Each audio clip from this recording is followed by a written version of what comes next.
जब केंद्र सरकार कोई कानून बनाती है, राज्यसभा लोकसभा से पास हो जाती है, उसमें यदि जनहित में त्रुटियां रहती है तब सर्वोच्च न्यायालय का काम है कि वो फैसला सुनाए, ना कि सर्वोच्च न्यायालय स्वयं लोकसभा या राज्यसभा का काम करने लग जाए। अगर ऐसा राज्यसभा और लोकसभा का काम स्वयं करने लग जाएगा सर्वोच्च न्यायालय, तो फिर पार्लियामेंट में सांसद बन करके क्यों गए हैं? ये तो काम ऐसा कर दिया है सर्वोच्च न्यायालय ने कि मैंने नॉर्थ कोरिया वाला जो किम जोंग जैसे अपने से कुछ भी कर देता है, वहाँ कोई लोकतंत्र नहीं है, वहाँ राजतंत्र है। उसी तरह से ये माननीय सर्वोच्च न्यायालय ने काम किया है। बाबा साहब अम्बेडकर ने जो रिजर्वेशन दिया है वो आर्थिक आधार पर रिजर्वेशन हमें नहीं मिला है। हमें रिजर्वेशन मिला है शैक्षणिक पिछड़ेपन के कारण, सामाजिक पिछड़ेपन के कारण और राजनीतिक पिछड़ेपन के कारण। सरकारी नौकरियों में हमारी भागीदारी, हमारी प्रतिनिधित्व कम है, राज्यसभा में प्रतिनिधित्व कम है, लोकसभा में प्रतिनिधित्व कम है, विधानसभा में प्रतिनिधित्व कम है। इसको इक्वलाइजेशन करने के लिए हमें बाबा साहब अम्बेडकर ने रिजर्वेशन दिया है।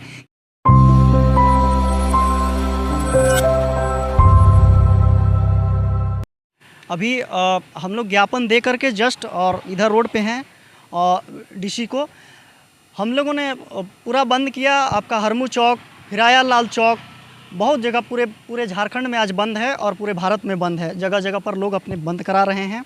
ये जो माननीय सर्वोच्च न्यायालय के द्वारा गैर संवैधानिक फैसला लिया गया है, ओबीसी एससी एसटी के रिजर्वेशन में कैटेगराइजेशन किया गया है, इसके अगेंस्ट में जो है भारत बंद 21 अगस्त को बुलाया गया है।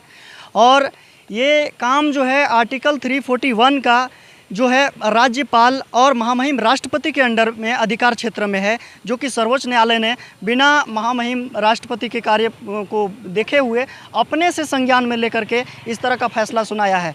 तो महामहिम राष्ट्रपति और महामहिम राज्यपाल से हम लोग अनुरोध करेंगे कि इस फैसले को वापस करवाने का काम करें और हम केंद्र सरकार से मांग करेंगे कि सबसे पहले जातीय जनगणना कराया जाए और जातीय जनगणना करा करके आर्थिक सर्वे, राजनीतिक सर्वे, शैक्षणिक सर्वे और सामाजिक सर्वे करवा करके डेटा इकट्ठा करके उसके बाद ओबीसी एससी एसटी रिजर्वेशन के बारे में कुछ भी आगे का कदम उठाया जाए।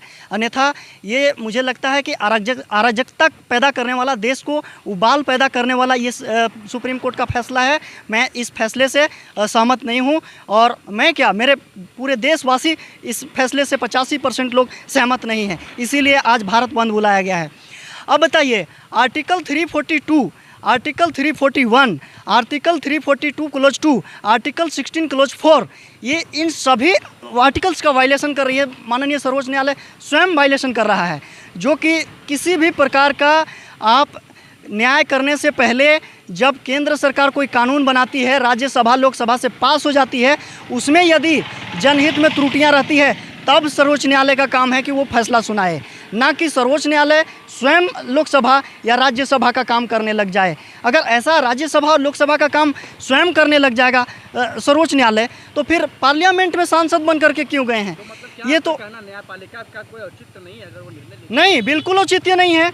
अरे ये तो काम ऐसा कर दिया है सर्वोच्च न्यायालय ने कि मैंने नॉर्थ कोरिया वाला जो किम जोंग जैसे अपने से कुछ भी कर देता है, वहाँ कोई लोकतंत्र नहीं है, वहाँ राजतंत्र है। उसी तरह से ये माननीय सर्वोच्च न्यायालय ने काम किया है। अब बताइए, जो कह रहे हैं कि 5 जज का बेंच से ये फैसला सुनाया गया है, मैं उनसे पूछना चाहता हूँ कि उन 5-7 जज में कौन लोग हैं? हम ये जानना चाहते हैं। सामान्य वर्ग के कितना है, एससी एसटी वर्ग के कितना है, ओबीसी वर्ग के कितना है? ये कॉलेजियम प्रणाली के जुडिशियरी में एससी एसटी ओबीसी का औसत जज तो कोटा में है ही नहीं।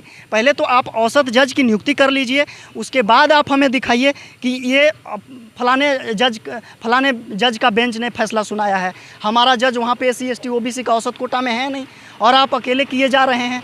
तो ये हम लोग नहीं मानते हैं। ये पूरी तरह से गलत है। और बाबा साहब अम्बेडकर ने जो रिजर्वेशन दिया है वो आर्थिक आधार पर रिजर्वेशन हमें नहीं मिला है। हमें रिजर्वेशन मिला है शैक्षणिक पिछड़ेपन के कारण, सामाजिक पिछड़ेपन के कारण और राजनीतिक पिछड़ेपन के कारण। सरकारी नौकरियों में हमारी भागीदारी, हमारी प्रतिनिधित्व कम है, राज्यसभा में प्रतिनिधित्व कम है, लोकसभा में प्रतिनिधित्व कम है, विधानसभा में प्रतिनिधित्व कम है। इसको इक्वलाइजेशन करने के लिए हमें बाबा साहब अम्बेडकर ने रिजर्वेशन दिया है। ये जो EWS रिजर्वेशन 10% पास हुआ पिछले केंद्र सरकार के कार्यकाल में, और माननीय सर्वोच्च न्यायालय ने उसको जायज़ ठहराया है, ये भी गलत है, ये भी असंवैधानिक है। आर्थिक आधार पर रिजर्वेशन का कोई प्रावधान ही नहीं है, कोई आधार ही नहीं है। रिजर्वेशन एक सामाजिक न्याय है और जो आर्थिक आधार पर रिजर्वेशन दिया है, तो हमारे लोग तो भाई सड़क पे झाड़ू लगा रहे हैं, गटर में सफाई कर रहे हैं, पोछा कर रहे हैं फ्लैट में।